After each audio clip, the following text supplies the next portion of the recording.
one.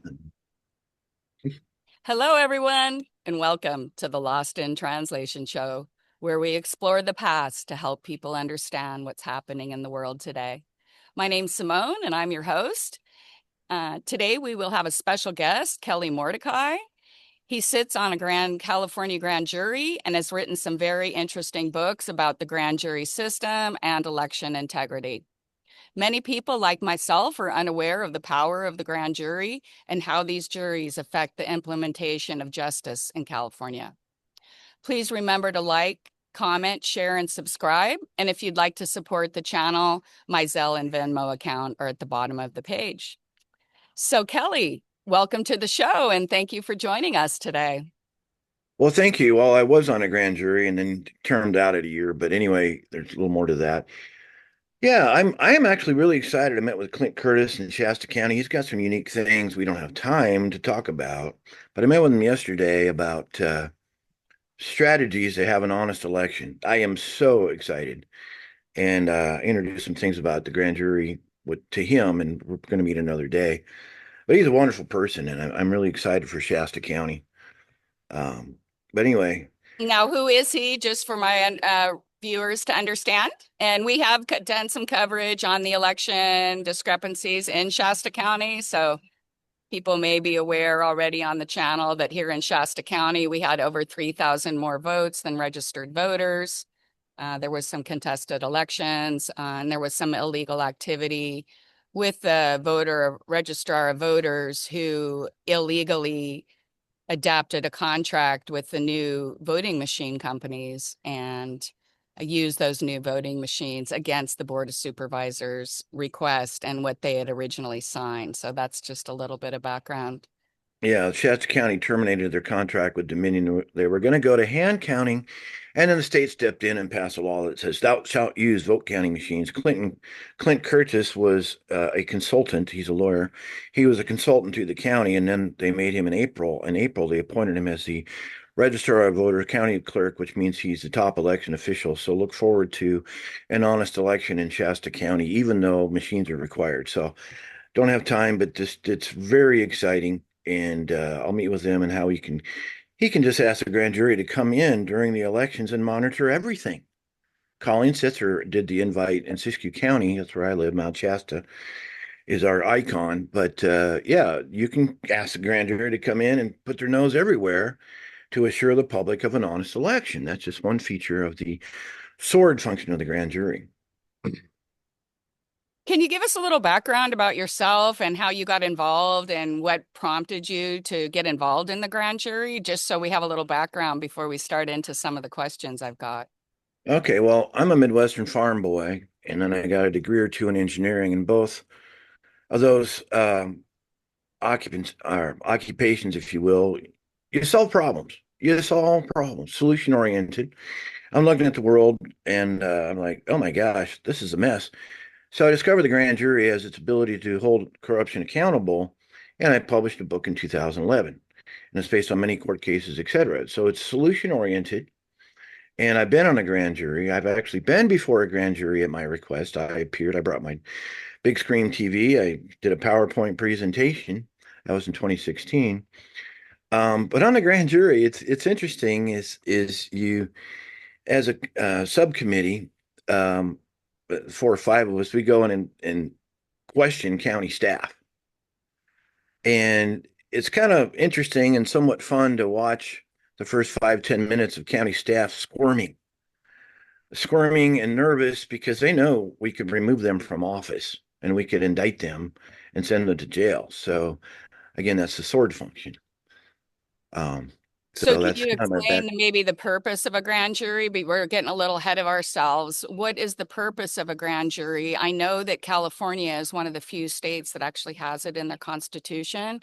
And to my understanding, it allows the average people to bring cases against the government and other things that have been treated unjustly by the existing government system. Would that explain it? Yeah, well, what is a grand jury and what is its purpose?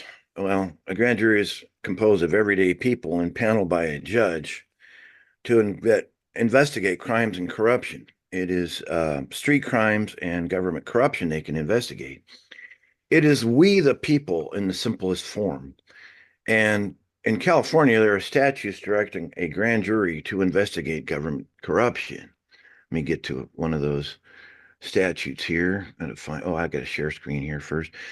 But yeah, when we are impaneled by a judge, they give a charge, and then we have to take an oath. And the oath is to diligently inquire and true presentments make of all criminal offenses within our jurisdiction, as in the county. And the phrase of willful misconduct in office by public officers is in the statutes, but it's also in the state constitution of Missouri, Article 1, Section 16. It is also in the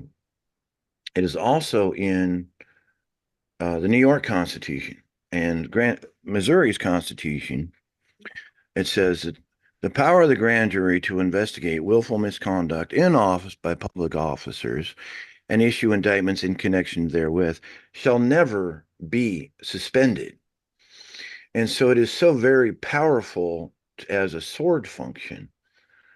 And so I am trying to find in the California statutes here. Here we go. Right here. I'm going to share this. As you can see, the grand jury shall inquire. This is the Penal Code, Section 919C.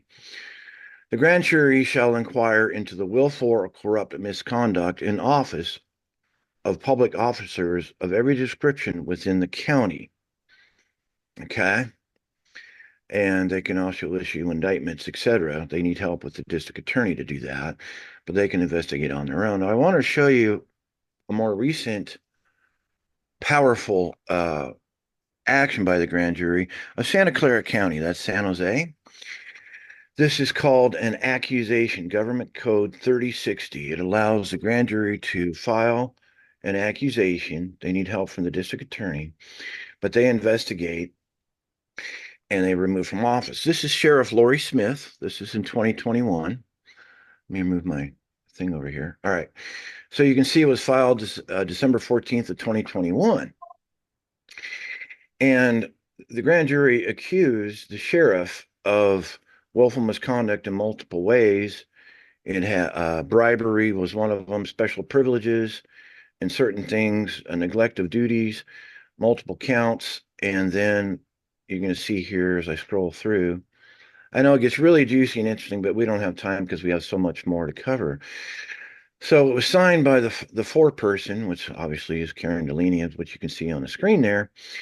And then they had a list of witnesses that they interviewed to prove that the sheriff was corrupt. Well, they filed it. The district attorney took that, filed it with the court. And then Sheriff Lori Smith says, well, I'm in a motion to dismiss my trial because I have resigned after I received the accusation. And the judge says, nope, you're going to go through trial. And the motion dismissed went up on appeal to the appellate court, and the appellate court affirmed the county court judge ruling that you will appear for trial. So she went through trial, and Lori Smith was given a judgment that you shall never serve in public trust again. Not only can you not be an employee, you cannot run for office. And so there's been other instances as well where the judge said, hey, you were so corrupt you could never, ever serve in public office again. Now, in my book, I discuss how the grand jury went after corrupt government officials, county commissioners, Cuyahoga County, Ohio, state house legislatures were indicted, removed from office.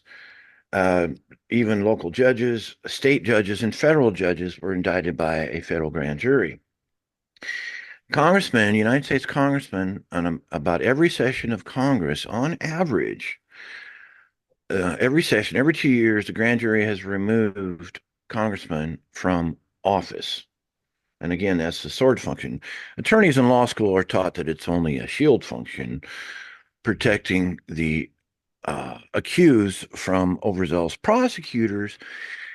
but it has a sword function too. So that's really the crux of it. And by the way, people can get on the grand jury, and we'll get to that later.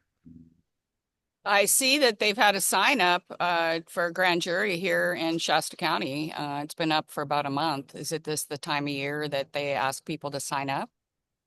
Yeah. And I want to get to this because if I first want to empower the listener, I want to do these presentations. There's all sorts of questions afterwards. Well, we can jump into that now, how to get on the grand jury. I'll go to my screen here. I'm going to go, let's see if it'll let me do this. I'm going to show you how easy it is to get on a grand jury by applying. They take volunteers in California. Okay. So if you can see my screen, Shasta County Courts. I'm going to No, go to the act. you have to stop share and then you have to share again. Oh, okay. Let me do this. The Stop share. last document wasn't on there either. Oh, I'm sorry. All right. That's okay. I didn't have my glasses, so I couldn't tell if it was the right document. All right. How easy it is to get on um, how easy it is to get on to the grand jury by filling out an application. All right. So can you see my web now? Yes. Okay, good. So I'm just going to go right through this. Here we go. Grand jury application. And by the way, you can do this in all 58 counties of the state. Yeah. And while we're looking, okay, here we got something. And by the way, Article 1, Section 23 of the California Constitution, the county judges, the presiding judge, is required to impanel a grand jury every year, typically starts first of the year. Okay. So here we are, just clicking away, grand jury information. Okay, some more information. Oh, here's a grand jury application form. Okay, can you see this? Yes. Okay, application questionnaire for prospective Shasta County grand jurors. July 1st, that's your typical, it's based on the fiscal year of the county. So most counties are on July 1st. All right, here we go. You just fill out, check the boxes. It might take you half an hour and then run it over to the courthouse. Some more information, blah, blah, blah. There you go. And A limit to the amount of grand jury members, or do they have to be approved? Do they have criminal records? Is there background checks? What's the process? okay, you fill out the application and they verify that you don't have a felony, that you're 18 years or older, that you're a United States citizen, that you've lived in the county for at least 2 years. Okay. And so what happened in Yuba County, I talked to Pastor Dave Bryan and I said, hey, you can get people on the grand jury. He gave an announcement in his church and he handed out application forms. They got 5 people on the grand jury from that church. In Siskiyou County, when I was on the 2324, I talked to a pastor. I says, hey, you want to get on the grand jury? He said, okay. So then we got sworn in, which always concerns me when you're a government official. Once you get sworn in, then you can get sworn at. Okay. Close. But the judge, Basego, and this was a public hearing, the swearing in, the impaneling, the judge said, well, as you notice, we only have 12 people. State law requires 19. Larger counties, it's 23, like LA. Smaller counties, I think it's 15 or 13. Is it based on population? Yeah, based on population. All right. So what happened was the judge said, hey, um,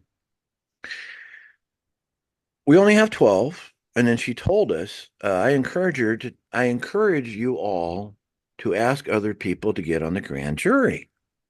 So I'm like, seriously? Like, okay. So I printed out the application and handed out to a number of people. And Pastor Bill did the same thing there in Weed. And he got 2 others on, and I got, I think, 3 others on. Is that right? We got a total of 7 people. Because in these smaller counties, even Shasta, if they're still advertising, they cannot get enough people on the grand jury. So, for those of you who care about the Constitution and holding the government accountable, you can get on the grand jury. Um, Okay.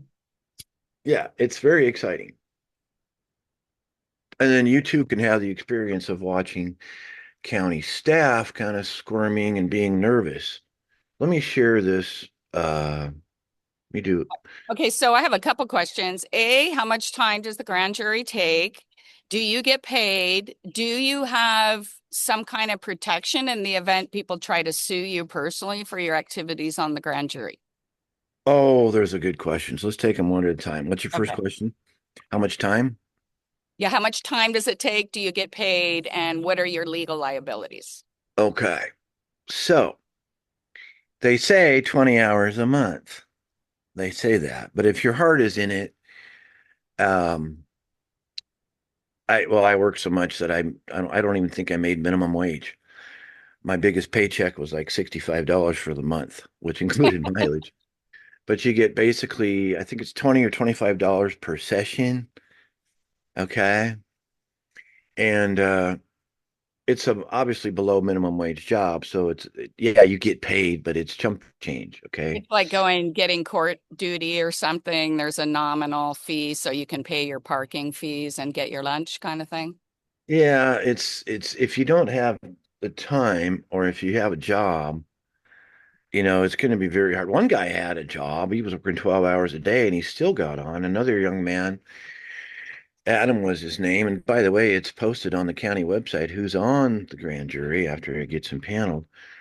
But basically, you might actually know somebody if you look at the county courthouse records and who's on the grand jury. So you get paid, and it depends upon how passionate you are and how much time you want to put into it. I mean, one night I only had 5 hours of sleep before what we call the plenary body. The plenary body was when all 19 get together. And then you break into committees. You pick, the grand jury picks, what do you want to investigate? So we had like 7 or 8 topics, and we took a vote and we hit about 5 of these topics, formed committees. Each committee decided a chair who would run the meetings in the committee, and then the committee would develop questions. And then we call and set up an interview with the county staff, and then we would go interview them, and they'd be nervous, and we would make recommendations. You can actually see reports of grand juries, county reports on the county website. There's a number of them you can look at. Um, so I want to go more into the power, and maybe you might be wondering why I called uh, the book the hidden fourth branch. I don't know if that question intrigues you. Well, we haven't seen your book yet. So, yes, I was going to do your book at the end, but if you'd like to talk about that a little bit right now, if it's Okay. to Well, our yeah. conversation. Um, I titled my book "The Hidden Fourth Branch: A Corrupt Government's Worst Nightmare."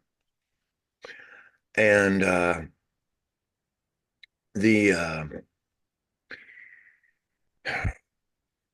well, Isn't let's the see, fourth estate supposed to be the media, but they're completely corrupt? right, Would or you? the administrative state, but the grand jury historically even existed before the Constitution. Everyday citizens holding government accountable. All right, and so, um, well, what are the first 3 branches of government? If you look at the Constitution, there's 3 branches of government. What are they? Well, the Congress and the Senate, the executive branch and the judiciary branch, but I believe there's two things in government because the Yeah. judiciary is under the executive branch. They try to divide it into three, but it's not separate. Well, I'm leading up to a joke here. So, Constitution, Article 1, legislature. Article 2 is the executive branch. Article 3 is the judicial. But practically these days, the 3 branches of government are Larry, Moe, and Curly. Yeah, exactly. So, so we need a fourth branch, and we have a fourth branch.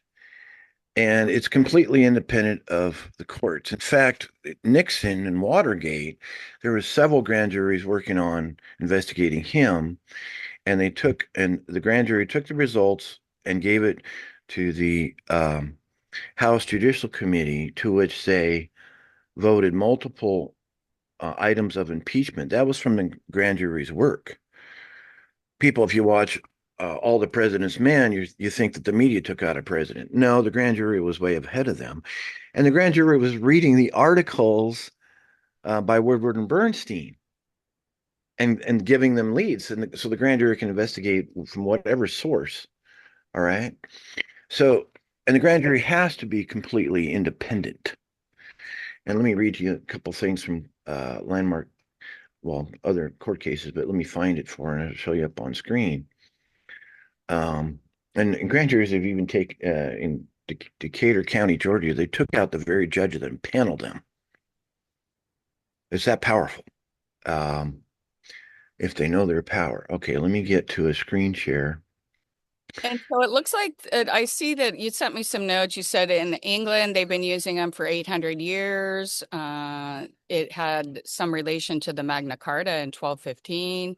It was used in the American colonies in the beginning, and it's still in our Fifth Amendment. So you're saying grand juries aren't being used on a federal level, but they still are in the Constitution of the United States. So Well, what? they're still being used because the Fifth Amendment states no person shall be held to answer for a capital or otherwise infamous crime unless on a presentment or indictment of a grand jury.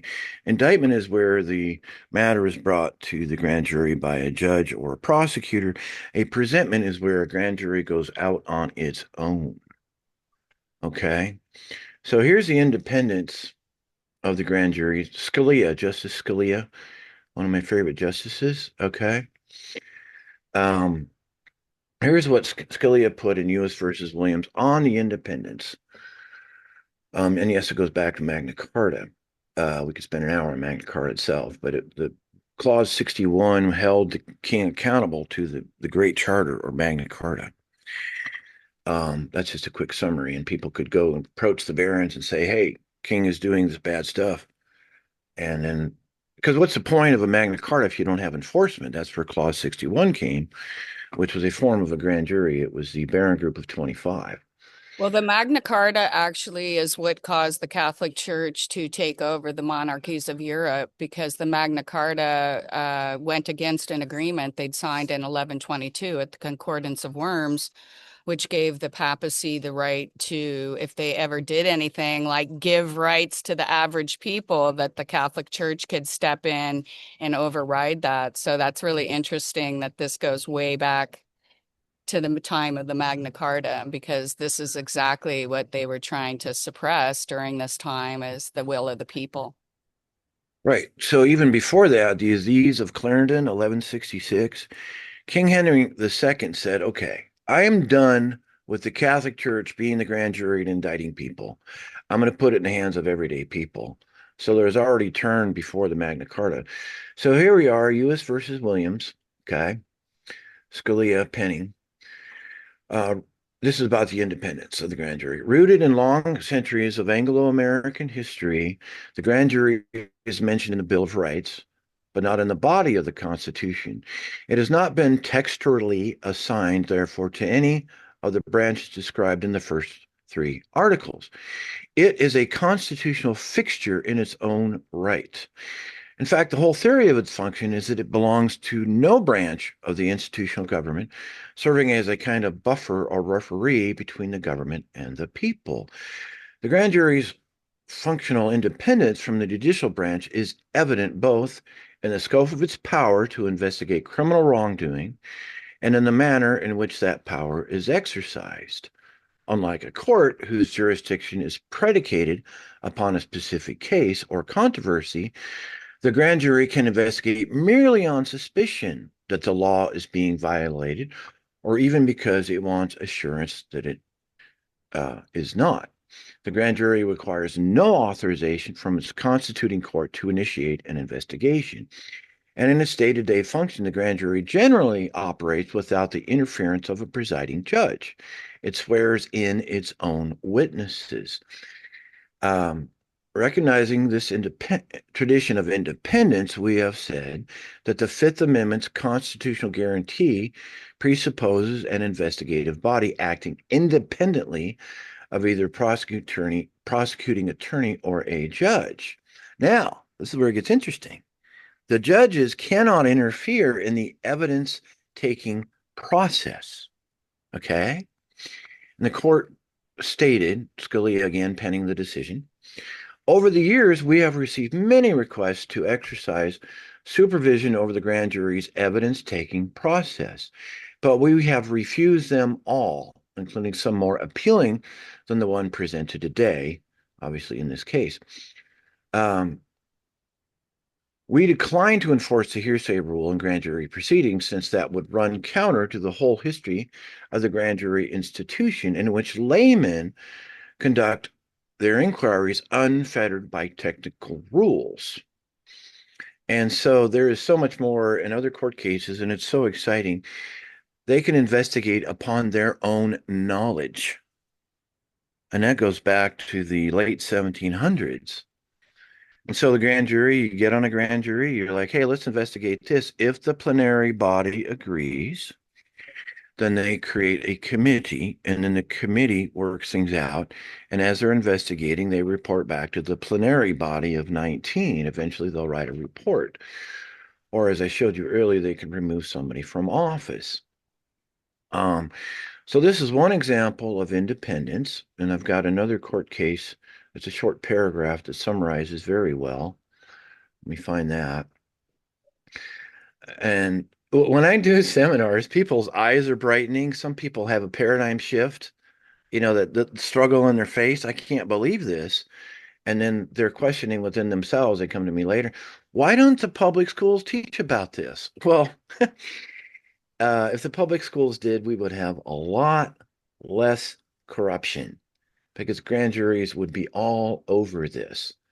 Here's the court case I want to share with you. It's a short paragraph. Can you, I know you're reading from documents of Scalia, so that was a federal case. Is there Yes, a difference?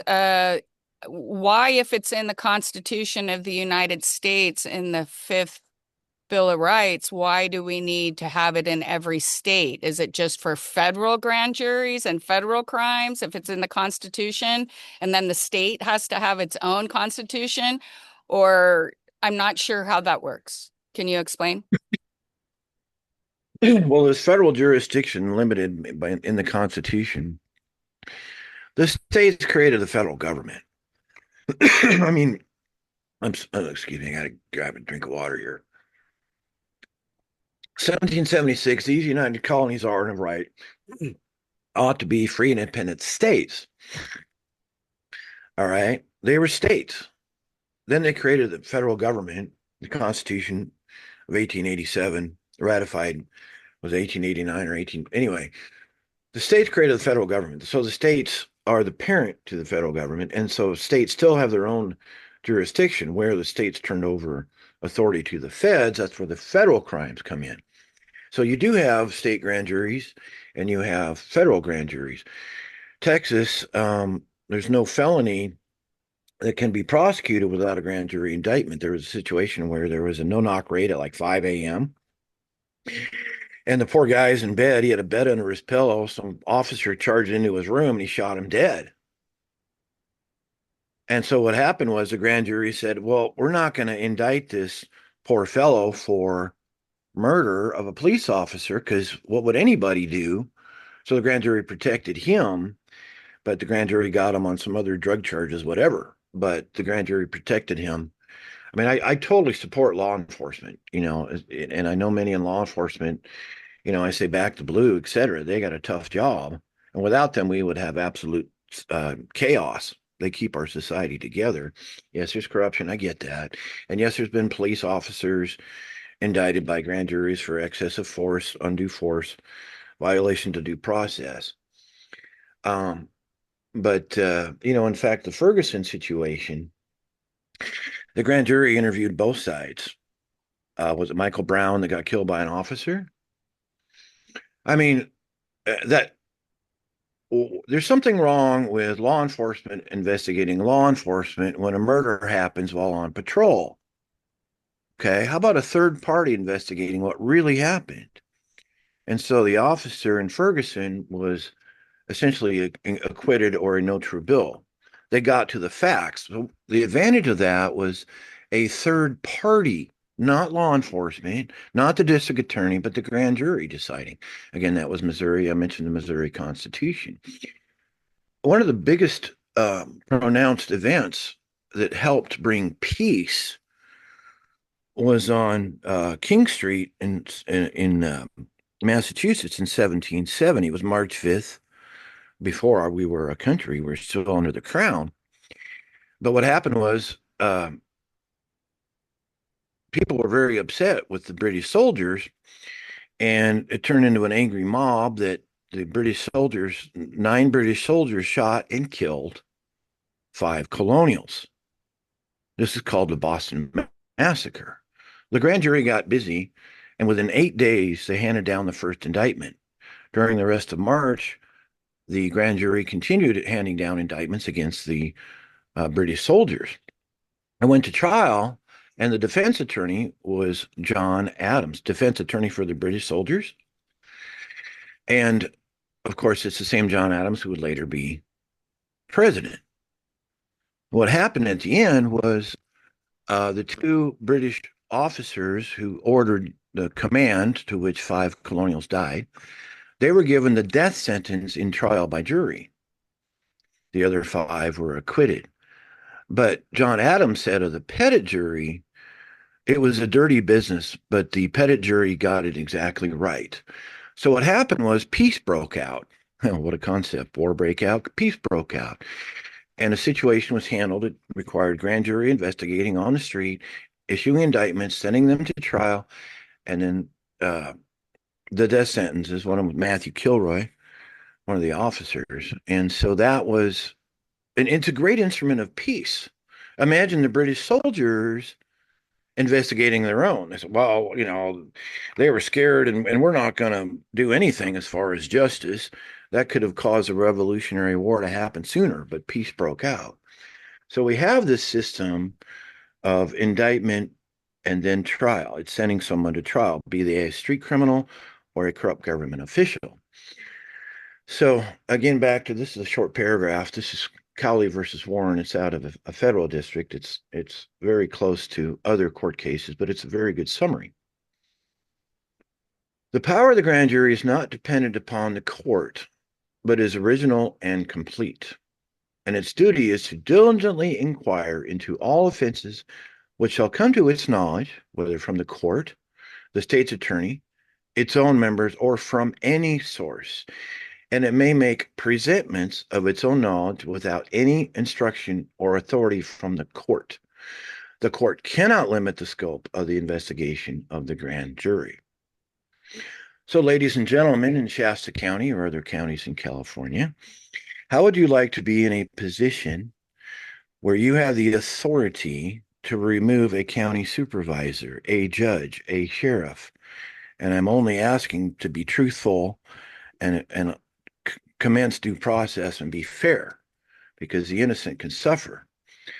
But they still get their day in court if they do get an accusation. In other words, we, the people on the grand jury, are overseeing and overwatching our government officials. Pick any county staff. Say there's a public works project that's padded another million or two on a road thing, and you find out. There's stories of the grand jury finding this stuff out in Siskiyou County. Hey, where did this money go? Oh, lady in Tule Lake got removed from office. She was taking in water bill payments. She was pocketing the cash to the tune of over 20,000. Grand jury found out. Boom, you're done. So, how would you like to be a supervisor over the county supervisors?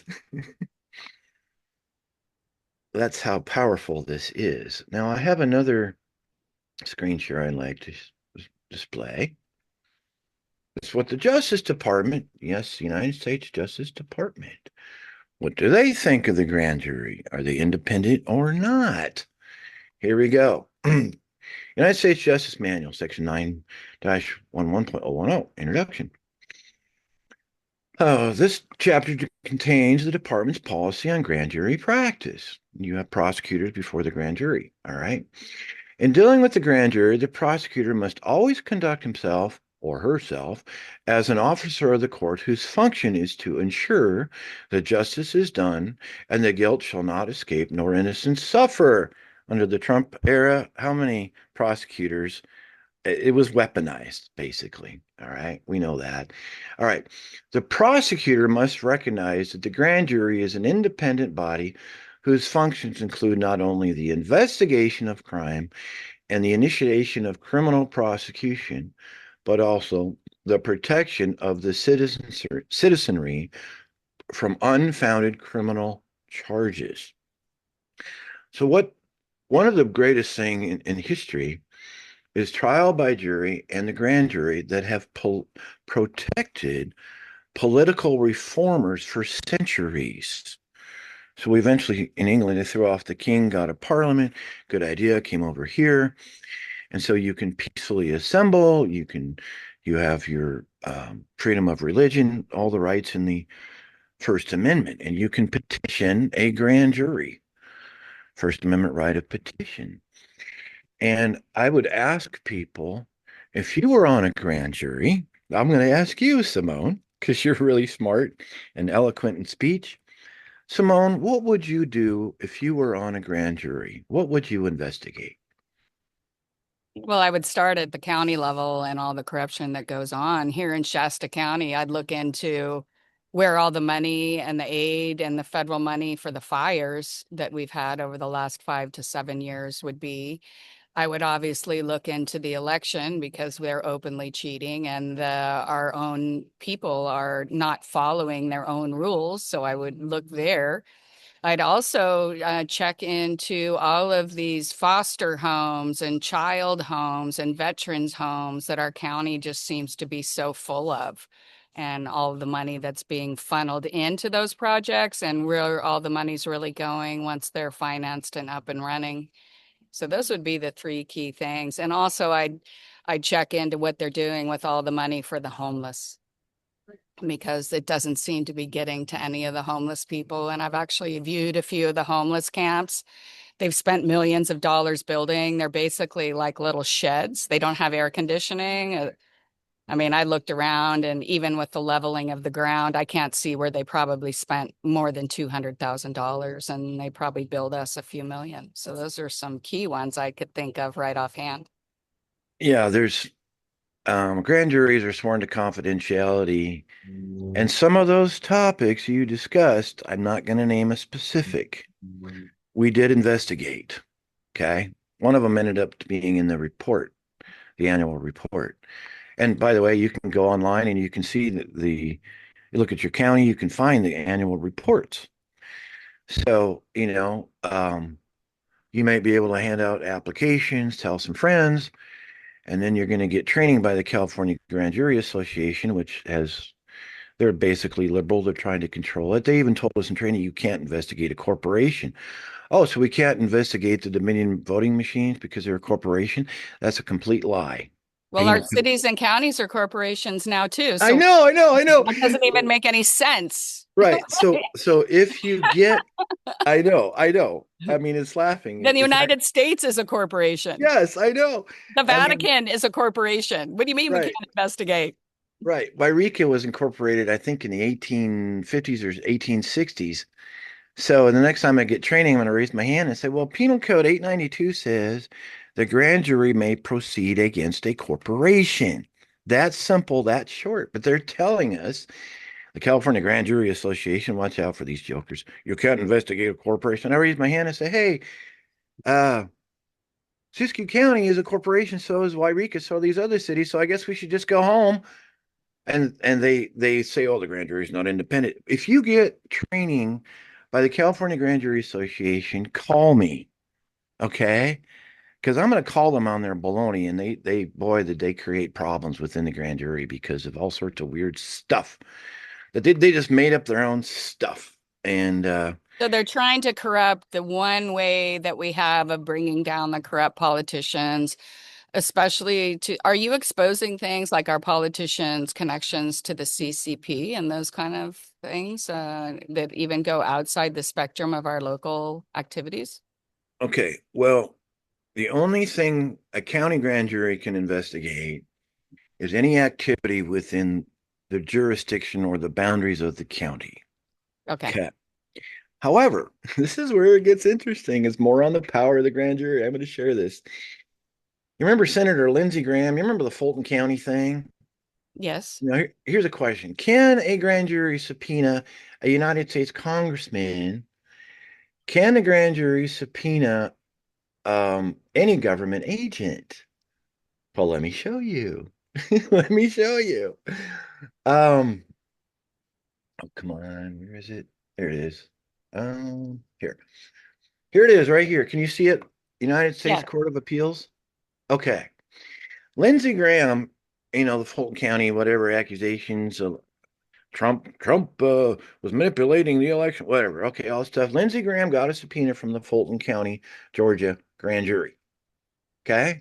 Lindsey Graham says, well, I'm a United States Senator. I don't have to appear under a county subpoena. Yes, county grand jury subpoena. So he went to the district court, federal district court. The federal district court said, um, you will appear. You will appear. But as a senator, I have certain privileges. And so he took it to appeal. I don't have to appear as a grand jury subpoena. The appellate court said, yes, you do. Wow. However, however, if you're working on certain legislation, you do not have to reveal that to the grand jury. If there's a question about whether you have to answer a question, if you have a concern, do I have to answer this question? Well, then talk to the judge, and the judge will make the decision whether you have to answer the question or not. And guess what happens when Lindsey Graham shows up before the grand jury? He did show up, okay? Guess what happened? He didn't get an attorney to represent him before the grand jury. And he could actually, um, another powerful thing about the grand jury is that witnesses cannot claim the Fifth Amendment. Oh, I plead the Fifth. I'm not gonna I'm not going to testify against myself. I have the right to remain silent. That does not appear to a witness. It's called immunity. Okay, where the foreman talks to the judge, say, hey, they won't answer questions, and so uh, the judge says, all right, get this witness in my chambers. All right, I'm going to grant you immunity. What immunity is, whatever you say can never be used against you criminally. Okay. Say a local drug kingpin is in contact with a national drug kingpin. Well, he's going to be required to testify, but he gets immunity. He cannot be prosecuted for what he says in front of the grand jury. Then they are ordered to testify, period. Susan McDougall, you remember the Clinton Whitewater situation in Arkansas and all that stuff? Susan McDougall was a business partner with Bill Clinton, and she was given immunity, and then she had to spill the beans. Okay. She refused to. They sent her to jail, because she wouldn't testify under a court ordered immunity. Trial by jury has the same thing, by the way, with witnesses on the witness stand. Immunity, and then you are required to testify. All right. And so Susan McDougall would not answer the questions. Of course she wouldn't. She didn't want to end up dead. So she spent 18 months in federal prison because she refused to testify before the grand jury. In summary, the grand jury has the power to pierce through the silence of witnesses witnessing corruption. That's how powerful this is. And so, why do you think so many people like it's really hard to talk to people about grand juries? And this is one of my concerns, is just because just the you could stack the grand jury with a bunch of people who were just like you can stack a jury or the court system or a judge. Is the grand jury system, is there any background check? Do they have to swear any kind of allegiance? Like, how do we know that they're just not another form of government that's been infiltrated by the far left or the far right because they don't want their power challenged? Okay. This is where it gets interesting. It gets a little complicated, but in California, in the smaller counties, well, first of all, start with Article 123 of the California Constitution. It's a Declaration of Rights section. The presiding judge is required by the Constitution to impanel a grand jury. In the smaller counties, they can't get enough volunteers. Why? They're not paid enough. And they mostly don't even know about it. They don't know how it works. They don't know how it functions. Okay. Is there also a safety aspect? If you're going against the sheriff, are you in jeopardy? What are This, the protections? this, okay. This is where, okay. I'm going to go back to your question about stacking a grand jury. All right. So, once impaneled and sworn in, the judge can't kick you off the grand jury unless, like you go to jail or something like that. But pretty much, there's checks and balances within the grand jury itself. Okay, you got 19 people. It takes 12 to do anything. Okay. But in larger counties like LA, where you might have 150 people um, applying for the grand jury, then they have a system, a random system of selecting out of those 150. And then the judge interviews each grand juror. I knew somebody who called me because he was interviewed by the judge, and the judge had no clue what the grand jury admitted it, and I got the guy to sign an affidavit. The judge really didn't know much about the grand jury. The guy had read my book. He was a patriot, Hispanic, just patriot, loved this country and wanted to serve. But the judge ferrets out people that have an axe to grind before they swear them in. So there's a check and balance there. You have a check and balance of um, grand jury amongst itself. You have county council assisting. You have the district attorney assisting, and then the But if grand they're jury is. corrupt, Well, I've had this question asked before. What if a grand jury goes corrupt? Well, I'm well, I'm going through the saying the check. prosecutor's corrupt, the judge is corrupt, the people they work for are corrupt. So how Right. does it siphon Well, out that it works out working for the public's interest? right. If the grand jury knows its full power, they can remove that judge. They can request independent prosecution. They can call up the attorney general and say, "Get in here. Our district attorney is not doing well." By the way, El Dorado County, they got a district attorney that's doing very well with the grand jury. That report that'll come out. I know somebody that testified before the grand jury. She asked questions and stuff. I was up till 2 in the morning. Here's how it's going to go. Here's what they want. She was in front of the plenary body for like an hour, 2 hours, hour and a half, 2 hours, exposing the corruption of El Dorado County. What they did is the county council was corrupt and trying to poo-poo what the grand jury was doing. There is a statute in the state that the um, judge cannot come into the grand jury room unless the grand jury asks. They can say, "Get out. We didn't ask you."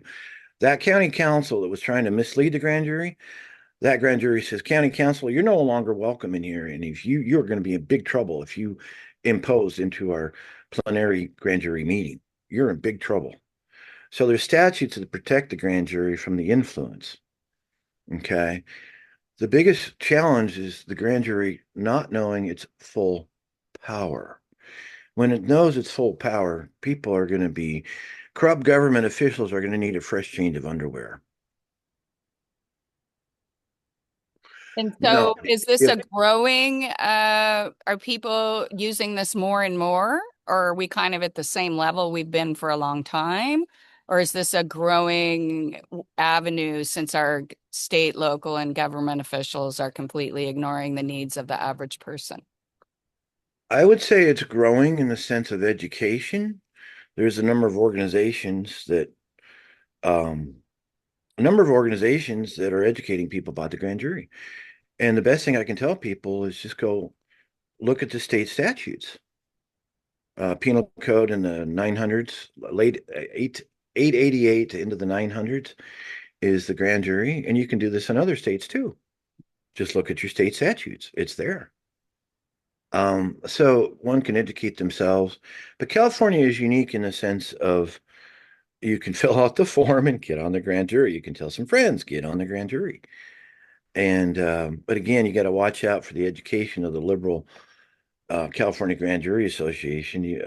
I'm going to go ahead and give my email so people can contact me because I know the games that the California Grand Jury Association will do. Um, there's three things we don't have time, but Kelly, Kelly Z Mordecai, Mordecai at protonmail.com. And if you get into a situation, other jurors have actually contacted me and like, hey, we got this weird stuff going on, but you get there's court case after court case that deal with so many problems, even California adjudicated court cases. And California, in the Constitution, they basically state that the federal court cases do rule over California. So there's a lot of resources there, but I'm hoping to get people excited because here's one thing that could happen. Okay. Elections. Let's say you're in pick Sierra County, like a low population. I think it's 13 or 15 grand jurors. Basically, you can issue a subpoena and get a Dominion vote counting machine. And then you can hire and retain a computer security expert and go through that machine.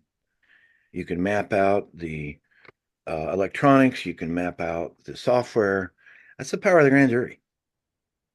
Now, in the contract with, I reviewed the contracts on an individual basis. The contract with Dominion, they are leased and it's under contract. The second any county staff, like a technician or computer programmer of the county, gets into that machine, the lease contract is immediately terminated and Dominion can pull their machines right out of the county. But if they have a grand jury subpoena, the grand jury is holding the electronic election machine, there's nothing Dominion can do about it. So this is what I call the fourth branch of government. It's that powerful. Well, Um, the head of Dominion and the guy who did the computer programs is been in jail. They're not reporting that, but they were I'm actually not arrested surprised. last August. Yeah, I'm not surprised. Mhm. But no one's Um, ever reported on it, and we still continued to use the system through the last election. So there we are. yeah, yeah, it's a frustrating thing, but the grand jury also has access to all county records, and they can investigate the processes, the procedures, and the equipment of the county, even a road grader that the county has, or snow removal equipment, whatever they want to get to. This is we the people in its most beautiful expression. And I want to read to you. I know we're getting short on time here, but here's another powerful thing if I can find it. The founding generation got it right regarding the grand jury. These are some very powerful quotes of judges of the 1790s. All right. So I want to read these to you, just a few of them. I don't have time. Um, One question about something larger than myself. For instance, here in California, we have taxation without representation, primarily because a majority of half the state's population lives in the San Francisco area or the Los Angeles area, where they've got a lot of these sanctuary cities. But a majority of the people living in the sanctuary cities are not benefiting from it. Could this be something they could use the grand jury process to challenge their government's policy? I'm just using that as an example because that's one of the huge problems we have here in California. There's no representation basically for the rural area people, and we're always outvoted by what's going on in those cities. And of course, the things with illegal immigration are draining our states and bankrupting our state. So it does affect us, and the money isn't being used in our direction. Would that be something that they could challenge? Uh, well, it's called a report. They issue a report. Hey, we investigated this. We found something that just isn't right. And they can recommend to the state legislature to change things. And let's say the grand jury found a county department being in error. They say, hey, look, we investigated this. Here's our findings. Here's our recommendations. And by law, the county departments have to respond to the grand jury. They can't just blow it off. So there's ways for the grand jury to correct a number of things. If they know their full power, they can investigate. My gosh, in the 1700s, grand juries were investigating bridges and roads and the maintenance of the roads. Like, hey, why are you guys not maintaining the road? You've been paid for this. So anyway, let's go to some of the judges of old. Okay. And by the way, you got to get the plenary body to agree. You need 12 votes to agree to form a committee to investigate whatever you want within the jurisdiction of the county. All right. So could you explain what the word plenary means? plenary means the whole body. Okay. The plenary body, 19 in most counties, 23 in LA County. 23 people to get together. That's the plenary body. They authorize a committee. The committee reports back to the plenary body. They all work on the report together and they finally approve it. And the judge reviews the report. If there's not a fact that can be proven in a report, this is another check and balance. If there is a fact, the judge says this is not factual. You're going to have to remove this from the report. So there's another check and balance. Anyway, professor of law Stanton Krause, Quinnipiac University, rounded up a bunch of charges of the judges to grand juries. So you show up, you're sworn in, you're given a charge. Charge is a legal soapbox motivating the grand jury to investigate. All right. So he compiled this from the 1600s, Gentlemen of the Grand Jury. I'm going to read you some of the judges to just show you the founding generation got it right. Okay. To investigate willful misconduct in office. Here is Judge Hanson, Judge Robert Hanson's charge to the Western Shore Counties of Maryland, 1781. Gentlemen of the grand jury, you are convened to execute a trust of the last importance to your country. To inquire after every breach of the penal law, to protect the innocent, to punish the guilty, to guard against the encroachments of power, and to keep every man within the limits prescribed by the Constitution and the laws is in general the business of a grand jury. You will present every man for whose accusations you shall have strong, probable grounds, but in favor of innocence, you will disregard unmeaning popular clamors. You will avoid, popular, whatever, the political. It's justice, not political. All right. Judge Pickering's charge to the grand jury of Stafford County, New Hampshire, 1790. The security of life, reputation, liberty, and property is the grand object of the courts of justice. In a world like ours, it is necessary to punish the vicious in order to protect the virtuous. The institution of a grand jury is the most effectual check to arbitrary power and oppression. Now, this next one, a judge was complaining that the grand jury indicted him. And guess what year that was? This is the fun part, okay? Was it 1816, 1716, 1916? It was in 1716, still a British colony, New Jersey. The judge, Jameson, was not happy about the last grand jury. I do understand the grand jury of Burlington at the last general sessions of the peace, after an unprecedented manner, that's not true, it happened before, in an unprecedented manner, have found an indictment against me for what I have done in the execution of my office upon the bench. The grand jury went after a judge. Okay, William Few, Burke County, Georgia, you shall redress every grievance. Another judge, Massachusetts, if you have reason to believe an offense has been committed, you shall present it. Okay. Yeah, besides, another powerful check against oppression from any of our constituted authorities is formed by your institution. For to you it belongs, gentlemen, to watch over and protect the safety and rights of individuals as well as the public. Go after corruption. Okay, another one, Philadelphia County, Pennsylvania, redressing all public abuses. Another one, there was abuse committed by officers of the government. The grand jury caught it. Anyway, keep going. I could go on with these. There's a number of them. So when you have a grand jury, now does the person, it only is the district attorney, do you make a report to him and the judge? Is there the right of the people being accused to have somebody there, or is that done in the questioning period and then you guys hand down your final summary? Well, it depends upon which route you're going. If you're going for a report to keep county staff accountable, there is no prosecutor involved. Okay. We, as a committee on the grand jury, we'd had a lead question person, and then other people would ask follow-up questions and other questions. So the committee, we I think it was 4 people we went in. I can tell you this, yeah, it was county elections, and we issued a report. But basically, we had a lead question person, and it was in the county election office. They have a conference room. So we had a lead question person who asked the question. We all agreed to these questions and wrote them. And then other people, after he was done, the lead questioner would ask other questions. Now that's investigating the county staff and the operations for a report. If it so happened that we found a crime during our investigation, then we'd get the district attorney involved and get we had the power of indictment when there's no criminal grand jury present. The what they call it, the civil grand jury, has power of indictment as well. So we'd bring that witness in, and the prosecutor would question in front of us. Okay.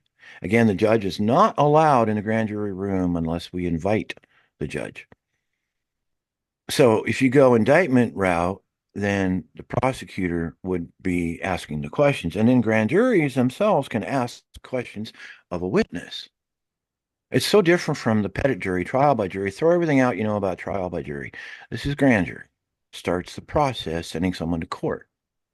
Now, Is if the this like just now they're got this guy that's coming back from El Salvador and they impaneled a grand jury and now they're charging him with human trafficking? Is that an example of yeah, federal, this is for a criminal.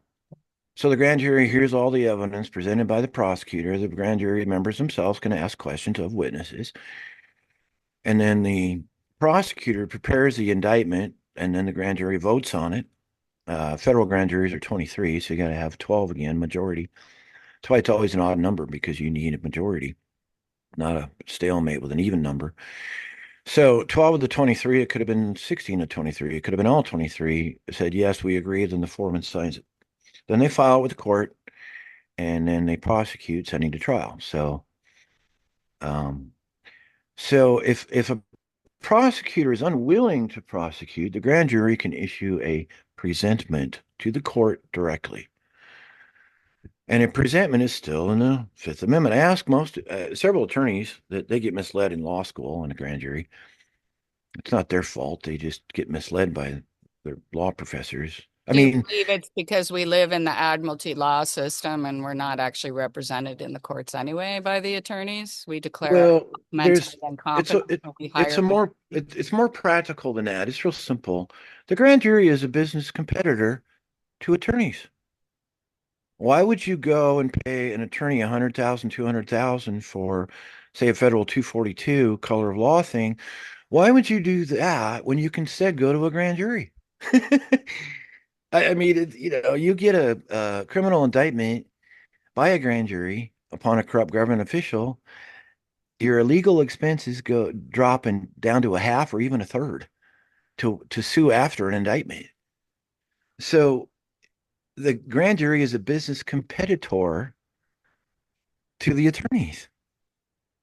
Well, And and this, also the court is a foreign hostile port employed by agents of the Bar Association, which are the City of London, the British Admiralty. So I think it really is an issue because that's the one surviving thing that we've got because we are no longer represented in the regular court system. I don't know anyone who feels like they've come out ahead in anything over the last few years. So, well, when I went through a divorce, the judges were pretty fair, pretty good, I would say. mhm. Custody battle mostly, but yeah, the judges were pretty. But you do get your occasional corrupt judge. That it does happen, and then you got to spend more money going through appeal and all that blah blah blah. Pretty much accepting if a government official, doesn't matter whether judge, the sheriff, the state house rep, Congress, it doesn't matter. About 99% of the time, once they're indicted, even not convicted, the public will not vote for them again, and they lose if they run again. Um, and it's just that's a whole nother study. But so anyway, presentment is still in the Fifth Amendment. I asked most attorneys; they don't even know what presentment is, and it's well defined. You just research it. So this is about a president. This is William Goforth's charge, Northwest Territory. Gentlemen of the grand jury, you are to inquire, amongst other things, manslaughter, larceny, perjury, forgery, or usurpation. Okay. Now, at this is a point of law in which the rights of man are deeply interested. I shall detain you 1 minute longer. Was this territory to be honored with a visit from our illustrious and well-beloved president, who is known to have a soul elevated above all that is mean? Nevertheless, as he is human, and it is a lot of humanity to err, suppose he should fall beneath himself as to strike, beat, wound, and commit a violent battery on the body of a poor citizen, while you were sitting, as grand juries, And within your knowledge, would it not be your duty to make presentment? Certainly it would. If you do not, he might pity you as men, but as cowards, he would despise you. If you did your duty, he would love you for your honesty and revere you for your integrity. Now, what president was Judge Goforth talking about? George Washington. Did he beat someone? Uh, is that right? 1790, what's it, 8 years? No, if the Judge Goforth is telling the grand jury of the Northwest Territory, look, even if the president beats someone, That was just you an will go example. after Okay. you will go after that president and you will make a presentment for usurpation. It is your duty to make presentment. So the founding generation got it right, but the attorneys and other things, they have weakened the grand jury by influence. But Scalia, one of my heroes, Scalia got it right, reaffirming the endless court cases we have from even before the founding of our country, because the grand jury existed 500 years before 1776. Is common law is what this is based on, the grand jury system? Yes, Okay. it's my understanding, yes. Okay. I mean, yes, there's statutes, and that's a whole nother, we could spend a half hour on common law versus civil law versus codes and statutes and blah, blah, blah. But basically, the court cases going back before 1776 makes it absolutely clear the grand jury is independent and we are overseers. It is one of the most beautiful expressions of we the people. And that's why they hide it from us in general, and we have a lack of understanding. We seem to understand. I've never seen a grand jury. Every single movie you see has a court scene in it where they play out how judicious everybody is and all of that, and the hero lawyers, and you never see any grand jury movies. Well, Law and Order did an episode on Gerald P. Garson. He was Supreme Court Justice of New York, and he was involved in a bribery racket. It was based on a true story, and the grand jury took him out. The Excellent. the Chief Justice of the New York State Supreme Court was taken out by a grand jury. This is documented. I actually have the indictment. I mean, my gosh, here's another one. I mean, I love sharing this information because I like to empower people. I like to see if I can find it. I'll show you this. If where was it? Oh yeah, here it is. I have to do something here. I'm telling you about grand juries and Nixon and Watergate. The Justice Department, again, let's investigate our own people. Oh, there's nothing wrong. Walter Cronkite, the head of the FBI, said, we've spent 10,000 man hours. There is nothing wrong with Nixon and Watergate, anything. Yeah, right. Okay. Well, the grand jury came out with the famous Watergate indictment. It was seven, all the president's men. Haldeman, Ehrlichman, G. Gordon Liddy, Chuck Colson, very high-powered people all around the president. That indictment is what turned, and then Nixon eventually resigned. Okay, so, but what the grand jury did do, and I found this, I couldn't believe I found this. I have to get into the National Archives to find more. But I'll show this to you if I can get it on screen. The grand jury actually began working on a presentment against Richard M. Nixon. But what they did was they just turned over their results to the House Judiciary Committee, and that caused the impeachment articles. Well, Nixon was never formally impeached on the floor, but the House Judiciary Committee, there was three articles that were unanimous amongst Republicans and Democrats, a few others that were not unanimous. Nixon saw the writing on the wall and he resigned. Okay. But the grand here, this is so exciting to show. I got so much other stuff I wish I had time to share. Uh, Come on. Where is it? Where is it? Where is it? I think it's here. Oh, here it is. Okay. Here is a draft presentment. Presentment. Now, I mentioned presentment versus indictment. There is a difference. This is a draft dated 2/1 of 74. This is before the famous Watergate indictment, which was March 5th of 74. All right. Nixon resigned on August 9th of 74. All right. United States Court of the District of Columbia, United States of America versus Richard M. Nixon, violating all sorts of laws. And right there, the grand jury charges. But that key word there I got with the red arrow, presentment. The grand jury is doing without the permission of the prosecutor, without the permission of the court. So I hope to somehow dig through the National Archives and find if they actually, here's another thing that happened, which is mind blowing. Um, this is how much they're getting people away from the grand jury, all these stupid congressional committees, the J13th, Butler County Trump assassination. Oh, congressional committees. Well, they did this with 9/11 and they did this with the Warren Commission. Why didn't they have a grand jury? Gee, Bobby Kennedy, the whole thing, but they're going with these, but the grand jury still has power to issue presentments. In working with the Butler County people, we went to the district attorney and said, hey, here's the statute of Pennsylvania. Asked the judge to get a grand jury. He said, no, now we're going to go to the attorney general to get a grand jury over Butler County. Okay. We even hired an attorney. We met with the district attorney, blah, blah, blah. Wonderful team of people there. But in our nation's history, 7 assassination attempts upon presidents have been handled locally by the county grand jury or the District of Columbia grand jury. Wish I had time to go into this, but that was the thinking of the time. Well, gee, the crime committed within the county, and they acted fast, and they had people either hung or electric chair was one of them.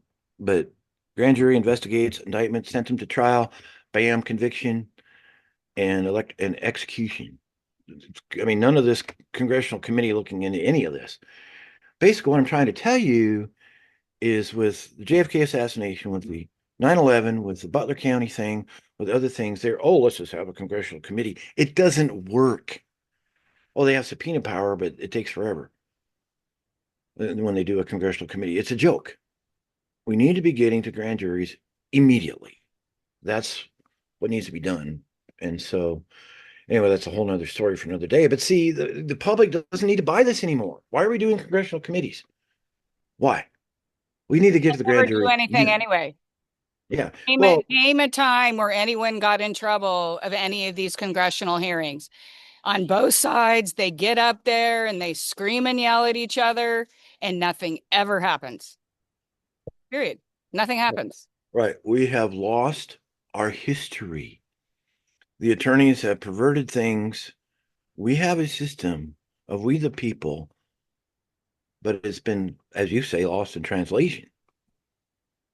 That's exactly why I named my show, because everything that we know has been lost in translation. And even when we think we know something, if we really look into it, we have to completely change our minds. It's very frustrating. Yeah. And so the patriots like you and me have to educate the public to what's really going on. And the power we have is we the people. Well, with that in mind, why don't you bring up your book covers? I know you've written a couple books that are really going to help people understand these things better, and maybe tell us a little bit about the books and where we can get them. Well, you can get it on Amazon, Hidden Forest Okay. Branch, Kelly Mordecai. I maybe someday I'll make minimum wage, but it's not a very interesting genre in the sense of it's very unique, very different, and all sorts of references in court cases. And let's see if I can find my I think I've got one right here, the book fourth cover. Okay. branch. I could probably share that. Yeah, go ahead. Is this yours right here? Yeah, there it is right there. Boom. Okay, the fourth branch of government. And is that about grand juries? I thought you had something also regarding the election integrity. Well, it's a report I gave to Clint Curtis. It was a personal Oh, okay. report, but the Hidden Fourth Branch, yeah, that's the book that explains an awful lot, and um, it has endless examples of corrupt government officials being investigated and indicted by a grand jury. So it's my goal was to show the practicality and the certain details I've shared with today, but it has so much power. The grand jury pierces through the silence of witnesses witnessing corruption. And because of the confidentiality, witnesses are protected in many ways. So it's really hard to corrupt a grand jury. Very hard to do. and witnesses, if just due to the confidentiality, uh, witnesses are protected, and in certain situations, witnesses can ask for witness protection from the DA, the sheriff, or the judge. So, but Susan McDougall chose not to speak anything about Clinton, so she stayed in jail for 18 months. Well, and It's didn't her husband also die in jail? strange how these whistleblowers keep disappearing, or whistleblowers. I mean, they're some of the most acrobatic people I ever met. That they go to a 10-story building, stab themselves in the back 10 times, shoot themselves in the chest a couple times, and then they jump off the building and commit suicide. Or these days, they die of COVID on the way down. I don't know what Well, if works. you're related to Ghislaine Maxwell, her family repeatedly falls off things and dies. Yeah, I mean, they're so Brother-in-law fell acrobatic. off a cliff in France when he was under investigation. Her father fell off a boat and died.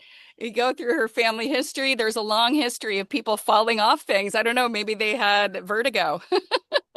Right. Well, what's nice in an indictment, if you're on a grand jury, only the foreperson signs it, or foreman signs it. They don't have the list of others who voted yes or no. I So you're protected if you're investigating criminal. As a grand jury, as a grand juror, you are very well protected Okay. Well, and in that's what criminal I was cases. wondering is like, what's the safety aspect of this? And is there any kind of anything that prevents people from suing you? I don't know. Like it's we're Oh, so you're very basically conservative. immune as long as you're telling the truth. If you're not lying as a grand juror, there's absolute immunity. You can sue a grand jury, but it's going to fail. The grand jury immunity is insane. Oh yeah, they can sue you. I mean, I can sue you for a paperclip, and the judge will say, "Get out of my courtroom." But grand jury immunity from civil lawsuits is as long as you're telling the truth, you're very well protected. Some county staff may not be happy what you found in the corruption they're committing, but you're very well protected. Even though I know that they call it the civil grand jury, quote unquote, it still has criminal indictment powers under certain circumstances. But your name is on the report, but it's really petty stuff. But if that civil grand jury turns to criminal, your name is not on the indictment. It's a tricky thing, and a civil grand jury can recommend to the district attorney or the state attorney general, "Hey, we ought to impanel a criminal grand jury," and then those criminal grand jurors are protected because the only person signing it is the foreperson. And in some situations, they don't even put the name down of the foreperson; they just have a signature. Right, because most of the time the people you're going against are people in positions of power, and so they have different powers. So I'm glad you cleared that up. Is there anything else you'd like to finish up? I think we've been going on for longer than we thought. So This I'm always really happens. interested in what you're saying, but I want my viewers to be able to grasp the information. Sometimes if we give too much stuff at once, it kind of goes over people's heads. Yeah, well, here's what I would like to do. I'm going to do another screen share. Okay. I would appreciate if people go ahead and I got to get to my website here. Yeah, right here. All right. I would encourage people to at least consider going to your county website at the courts and just look at the application. It's a serious time commitment. It depends how passionate you are. Maybe you just first time you just want to show up to the plenary body meetings once a week or once every 2 weeks, and the grand jury decides: is it every week? Is it twice a week? Is it three times a week? The grand jury decides how often they're going to meet. If you just want to show up and watch what's happening, you can do that. But I would encourage people at least go to your county in California and go ahead and just review the application. And the last thing I do want to share is that with the new California Constitutional Convention happening at the end of June, I would really hope that we could put some powerful grand jury clauses in the proposed constitution to prevent any tampering or games by the courts or the prosecutor. That would be a very power. I can cite other states and other Hawaii. They get to pick their own county council or legal counsel. They get to pick their own foreman. Other states are different.